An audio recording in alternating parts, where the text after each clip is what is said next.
Esta é a história do dia da Rádio Observador. Donald Trump quer anexar o Canadá e a Groenlândia? What is the strategy? Yeah, I can't assure you, you're talking about Panama and Greenland. No, I can't assure you on either of those two. But I can say this, we need them for economic security. The Panama Canal was built for our military. I'm not going to commit to that now. It might be that you'll have to do something. Look, the Panama Canal is vital to our country. It's being operated by China. China! Numa conferência de imprensa, na terça-feira, em casa, em Mar-a-Largo, na Flórida, Donald Trump não excluía o uso da força ou uma pressão económica severa para obrigar o Panamá a devolver o canal aos Estados Unidos, ou mesmo anexar o Canadá e até a Groenlândia, cuja soberania é detida pela Dinamarca. O presidente eleito, norte-americano, entende que se trata de territórios essenciais para a defesa económica e não só dos Estados Unidos. Esta intenção expansionista de Donald Trump é para levar a sério? Há algum fundo de razoabilidade nestas ideias, tendo em conta que os Estados Unidos são uma democracia com poderes e contrapoderes? É sobre isto que vou conversar com Madalena Moreira, jornalista da secção de internacional do Observador. Eu sou o Ricardo Conceição e esta é a história do dia, de quinta-feira, 9 de janeiro. Bem-vinda, Madalena. Obrigada, Ricardo. Vamos primeiro olhar para a história, porque parte dos Estados Unidos, parte do país, foi comprada a outros países. Que história é esta? Não é só uma parte, é mais de metade do país. Quando os Estados Unidos se tornaram independentes do Reino Unido em 1776, eles tinham 13 estados. Hoje têm 50 e eles cresceram comprando territórios a outros países, principalmente europeus, que também tinham colónias no continente americano.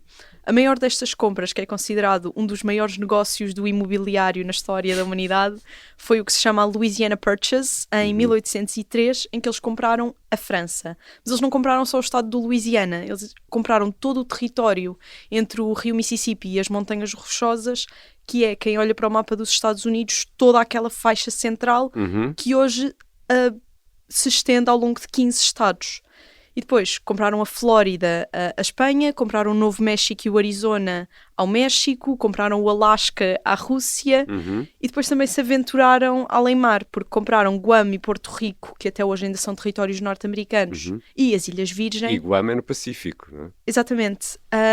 Compraram-nos a outros países que são territórios que até hoje não chegaram a estados, mas são administrados por Washington. Mas as Ilhas Virgens são as mais recentes. Foi recente. São mais de 100 anos, mas olhando para o panorama, se estamos a falar que a primeira compra foi em 1803, as Ilhas Virgem foram em 1917. Mas estamos a falar de territórios que neste caso pertenciam a potências europeias, eram colónias. Há na história exemplos por exemplo, de países inteiros que tenham sido vendidos? Há muitos exemplos de territórios vendidos, não há um único exemplo de um país inteiro que tenha sido vendido na íntegra a outro país. Há aqui dois casos, se calhar, que se trata do país inteiro, mas eles não são vendidos a outro país. Há o caso do Congo, que na transição entre o século XIX e o século XX foi administrado pelo rei da Bélgica. O Congo belga, estás a falar do Congo belga, mas era antes de ser o Congo belga, era o Estado Livre do Congo, que era tudo menos livre, e era administrado como uma posse privada do rei Leopoldo II da Bélgica. E este foi o primeiro caso de uma crise humanitária que os países ocidentais tentaram resolver, forçando o rei Leopoldo a vender esta posse que ele tinha e vendendo a quem? Ao governo da Bélgica, que compensou o rei Leopoldo pelas suas perdas, e a administração passou então para o governo da Bélgica e passou a ser uma colónia como as outras colónias europeias em África. E qual era o outro exemplo que falavas? O outro exemplo é o do Haiti, que era uma colónia francesa E foi o primeiro caso de uma revolução em que pessoas escravizadas fazem a revolução, conquistam a independência, governam um país, só que depois o Haiti foi bloqueado pelos restantes países ocidentais e para romper este bloqueio eles compraram a sua independência. Tiveram de pagar. Tiveram de pagar às pessoas que os tinham escravizados, aos colonos franceses que os tinham escravizados. Portanto, são 2 casos de países inteiros, mas que não foram comprados. E já agora deixa-me fazer aqui uma sugestão, porque há um episódio de um podcast do Observador, da Rádio Observador, E o Resto é História, precisamente sobre a história do Haiti, que é particularmente interessante e onde explica tudo isso que acabaste de dizer, Madalena Moreira. E no meio disto tudo, também há negócios que correram mal, ou não? Houve sim, e uma vez mais com os Estados Unidos envolvidos. Eu tinha referido que eles compraram Guam e Porto Rico. A Espanha, isto foi em 1898, e o negócio incluía também as Filipinas, que eram uma colónia espanhola à data. Só que o povo filipino nunca reconheceu esta transação entre Espanha e Estados Unidos e revoltou-se contra as forças norte-americanas. Estiveram em guerra durante 3 anos, a guerra durou 3 anos, mas os Estados Unidos só reconheceram a independência das Filipinas em 1946. Hoje em dia, o povo filipino celebra a sua independência no dia 12 de junho, que remete para a data do acordo de negócios entre Espanha e os Estados Unidos e, portanto, o dia em que eles consideram que se tornaram independentes. Isso é interessante, essa recusa do povo, e eu quero ir aí, mas antes diz-me só, a título de curiosidade, Portugal alguma vez fez negócios? Sim, e tendo em conta a extensão do Império Colonial que Portugal teve, isso não é muito surpreendente. Foi um caso no final do século XIX em que Portugal vendeu parte de Angola à Alemanha e parte de Moçambique ao Reino Unido, porque esses 2 países tinham colónias nas proximidades e, portanto, tinham interesse em manter-se na região, e Portugal passava um período de crise económica. Portanto, Portugal assinou um acordo em que recebia... Não é propriamente inédito. Não é nada de novo. A história repete-se. Exato. Portugal assinou um acordo em que recebia empréstimos de Berlim e de Londres e, em troca, os 2 países puderam estabelecer esferas de influência nos respectivos países. E se Portugal não conseguisse governar Angola e Moçambique, podiam intervir e assumir responsabilidades. Estava tudo previsto nestes acordos. Ora, com estes negócios, é caso para perguntar, e recordando aí o caso das Filipinas, com a terra... também vêm incluídos os povos, as instituições, a cultura. Como é que é para um povo mudar de nacionalidade?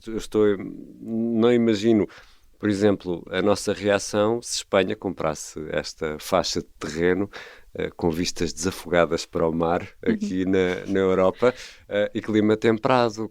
A nossa reação não deveria ser Pensando boa. na nossa reação, é muito fácil pensar no que é que aconteceu às outras pessoas que foram vendidas e perceber a resposta para esta questão. Mas vamos um bocadinho atrás. Como eu disse, a última venda de um território foi em 1917, o caso das Ilhas Virgem. E o povo, esta questão do povo, é precisamente a resposta para porque é que passámos mais de 100 anos sem ter havido uma venda. Então, temos que olhar para a questão legal. No direito do século XIX, que era quando estas vendas se efetuaram, um país era o seu território que podia ser comprado e vendido pelo rei, pelo governo, quem quer que o administrasse. Ao longo do século XX, desenvolveu-se um outro conceito que é o do Estado-nação, em que um país não é só as suas fronteiras, mas também o povo que o habita e que tem o direito a decidir o que é que acontece no seu país, o que nós chamamos de autodeterminação dos povos. Exatamente. E que levou à grande vaga da descolonização no pós-Segunda Guerra Mundial. A lição de história para dizer que é por isso que hoje em dia, se for preciso alterar fronteiras, são feitos referendos e acordos políticos baseados na vontade democrática. Ou pelo menos é isso que está previsto no direito internacional. Voltando à história, o que é que acontecia às pessoas que o seu país era vendido? Em muitos casos, os Estados envolvidos na troca recorriam à força e à coerção sem o respeito pela vontade das pessoas. Noutros casos, como as Filipinas, a venda começou uma guerra, que é o exemplo de que as pessoas tentaram revoltar-se contra esta coerção que lhes era imposta. E já voltamos à conversa com a jornalista Madalena Moreira. Estivemos aqui a perceber o enquadramento histórico que vai ser importante para a segunda parte desta nossa conversa, porque afinal o que quer Donald Trump com o Canadá, a Groenlândia e até com o Canal do Panamá. Nós, em média, para identificar um indivíduo com este tipo de comportamento, precisamos de 10, 11 casos.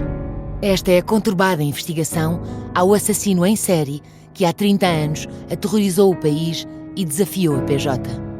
Uma história de pistas falsas, escutas surpreendentes e armadilhas perigosas. Episódio 4. É preciso chamar o FBI. A Caça ao Estripador de Lisboa é uma série para ouvir em 6 episódios que faz parte dos Podcast Plus do Observador. É narrada por mim, Inês Castelo Branco, e tem banda sonora original de Mário Lajinha. Os Podcast Plus do Observador têm o apoio da Kia. Estamos de regresso à conversa com a jornalista Madalena Moreira, da secção de Internacional do Observador. Madalena, esta não é uma pergunta para queijos, mas atenção, porque esta pergunta pode sair numa noitada de Trivial Pursuit. Quem construiu o Canal do Panamá? Esta eu sei responder, foram os Estados Unidos. Muito bem, um queijo para a Madalena. Só se puder ganhar pontinhos extra. O projeto já tinha sido feito por França e depois nunca avançou, e foi o presidente Theodore Roosevelt que pegou naquilo e construiu o Canal do Panamá em 1914. E durante muitos anos os Estados Unidos é que foram responsáveis pela gestão da passagem entre o Oceano Pacífico e o Oceano Atlântico. Mas em 1977 o presidente Jimmy Carter assinou um tratado em que passava o controle para o Panamá por $1. E isto é uma questão que Donald Trump gosta muito de pegar e que se gosta muito de falar nos Estados Unidos. Mas é claro que este $1 foi um valor simbólico para assinalar o momento em que eles assinam o papel a dizer vamos passar o controle do Canal do Panamá dos Estados Unidos para o Panamá. A entrada em vigor dos acordos, na verdade, demorou 22 anos e só ficou completa em 1999, quando o Panamá passou a ter controle exclusivo do canal. Então, ao longo de 22 anos, os Estados Unidos supervisionaram investimentos, trocas comerciais que foram benéficas para eles, mas também aprofundaram cooperação internacional que pode ser vista como uma vitória política. Não houve aqui só $1 de lucro. Ainda assim, os acordos não foram unânimes e o facto de terem sido aprovados no Congresso foi visto como uma vitória para Jimmy Carter. Porquê esta referência? Porque estão agora a decorrer as cerimónias fúnebres de Jimmy Carter e a questão dos acordos do Panamá tem sido, do Canal do Panamá, tem sido referidas como um dos pontos mais importantes do seu legado.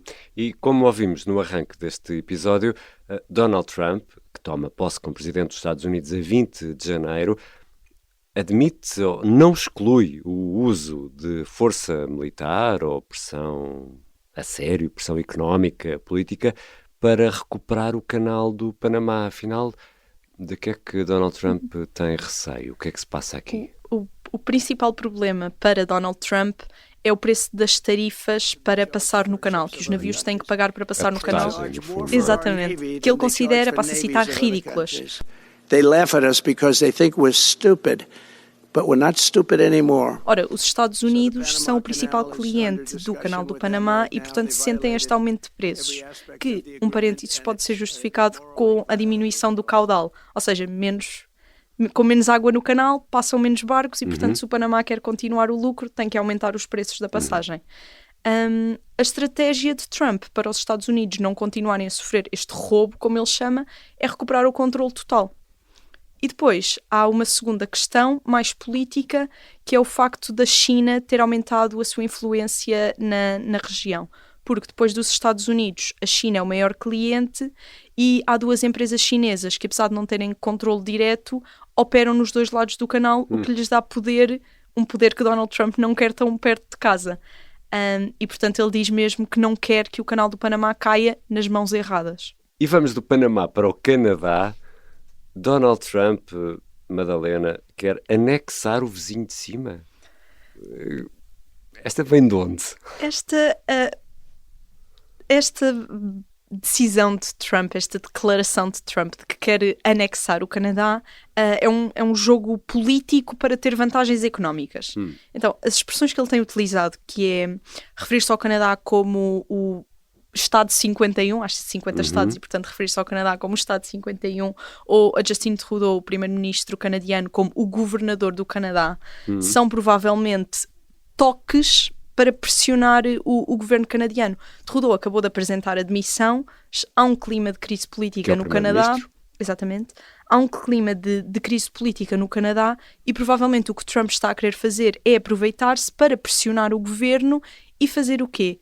Assinar um acordo comercial com Donald Trump para que ele possa implementar as famosas tarifas que falou tantas vezes na sua campanha e que desde que foi eleito já prometeu implementar e que ia facilitar o negócio para os Estados Unidos nas suas relações com o Canadá. E há um ponto importante, que é a da defesa do Canadá, que é assegurada pelos militares norte-americanos em grande medida. O Canadá respondeu o quê a isto? O Canadá respondeu, foi muito claro disso. O Canadá não está à venda, isto não vai acontecer. E na terça-feira o Justin Trudeau utilizou uma expressão muito concreta que é: o Canadá tem a mesma hipótese de juntar aos Estados Unidos de uma bola de neve sobreviver no inferno. Ou seja, zero hipótese. Então, já que falamos de neve e de gelo, vamos ainda mais para norte, para uma ilha gelada, a Groenlândia. Donald Trump entende que os Estados Unidos também precisam deste território, é isso? Sim, e depois do Canadá, que é uma ideia que não tem qualquer hipótese realista de ser implementada, digamos, a ideia da Groenlândia não parece tão descabida. Primeiro porque é uma ideia antiga que ele já apresentou em 2019, no seu primeiro mandato. E depois porque tem várias justificações. Em primeiro lugar, pode haver minerais raros na Groenlândia que os Estados Unidos querem explorar e é uma oportunidade para o fazerem. Depois, a questão estratégica. Os Estados Unidos já têm uma base na Groenlândia, mas querem aumentar esta influência. Também se coloca novamente a questão de, ok, nós, os Estados Unidos, podem fazer isto, então a China também pode. Os Estados Unidos querem chegar lá primeiro para que a China não se aproveite destas áreas de influência. E agora, desde 2019 até 2025, surge uma nova questão, que é novas rotas comerciais que se estão a abrir na Groenlândia por causa do degelo. Isto são as várias justificações que nós podemos... Porque, no fundo, e passando esta imagem, já é possível dar a volta por cima, não é? Exatamente, é isso mesmo. O que Donald Trump diz quando faz estas afirmações é que os Estados Unidos precisam da Groenlândia por uma questão de segurança nacional. Mas isto pode incluir tudo o que eu acabei de dizer. E imagino que a Dinamarca e até a União Europeia não subscrevam esta ideia. Imaginas muito bem. Em 2019 a Dinamarca já tinha dito que a Groenlândia não estava à venda e agora com estas declarações voltou a repetir isso. Mas a Dinamarca sublinha uma coisa importante e interessante, que é a Groenlândia tem autonomia. Ou seja, a Groenlândia tem o seu próprio governo e depende da Dinamarca para questões de negócios estrangeiros e de defesa. Mas os groenlandeses podem tomar decisões e, se decidirem que não querem ser dinamarqueses, podem fazer um referendo e declarar a sua independência. Lá está a tal autonomia dos povos. Tal autonomia, tal autodeterminação, que quando a primeira-ministra dinamarquesa diz a Groenlândia não está à venda, mas isto é a Groenlândia que diz e nós só estamos a fazer eco das palavras deles, que é uma questão que Donald Trump não considera ao dizer que vai negociar diretamente com a Dinamarca. E depois, tendo em conta que a Dinamarca está integrada na União Europeia, claro que a partir do momento em que Donald Trump disse que não excluía uma intervenção militar para ocupar a Groenlândia, o resto da União Europeia reagiu e, entretanto, França já disse que não vai aceitar ataques contra a Groenlândia, que os Estados Unidos nem precisam de tentar porque a União Europeia não vai deixar. E aqui coloca-se ainda outra questão para dificultar ainda mais as coisas, que é, estamos a falar de 2 Estados da NATO, tanto os Estados Unidos como a Dinamarca fazem parte da NATO. Têm problemas maiores fora da NATO e vão discutir entre eles pela Groenlândia? Não sabemos. Madalena, há fogo neste fumo, porque nesta coisa de, às vezes não há fumo sem fogo, não é? Isto é para levar a sério? Depende dos casos. Como eu disse, o da Groenlândia tem-se repetido e é o menos descabido, mas o que Donald Trump tem que fazer, se estiver a ser realista sobre isto, é largar a narrativa comercial e adotar aqui uma coisa de a Groenlândia pode ser independente e colaborar connosco, porque se vocês precisam de um orçamento de defesa, então os Estados Unidos podem dar um orçamento de defesa maior que a Dinamarca. Agora, no Canadá é impossível levar a sério e pode haver muito fumo, mas provavelmente é fumo para tapar outras coisas e não vai haver fogo no Canadá. Do ponto de vista interno, a decisão não passa só por Trump, porque a Constituição prevê que a aquisição de territórios e a formação de novos Estados pode existir, sim, mas é uma decisão que tem que ser tomada pelo Congresso. É um processo que passa pelo Congresso. E apesar de o Partido Republicano de Trump ter conseguido uma maioria no Parlamento, nem todos os republicanos concordam com todas as afirmações de Donald Trump. Portanto, não é garantido que o Congresso concorde com estas afirmações. Madalena, já agora diz-me lá, quanto é que custou a Flórida? A Flórida, em 1819, custava 5 milhões de dólares. O New York Times diz que hoje em dia seriam 101 milhões de dólares. 101? 101. Não é um mau negócio. Não acho caro, já vi casas mais caras nos Estados Unidos. Obrigado, Madalena. Obrigada eu, Ricardo. Madalena Moreira é jornalista da secção de Internacional do Observador. Esta foi a História do Dia. A sonoplastia é do Artur Costa, a música do genérico do João Ribeiro. Eu sou o Ricardo Conceição. Até amanhã.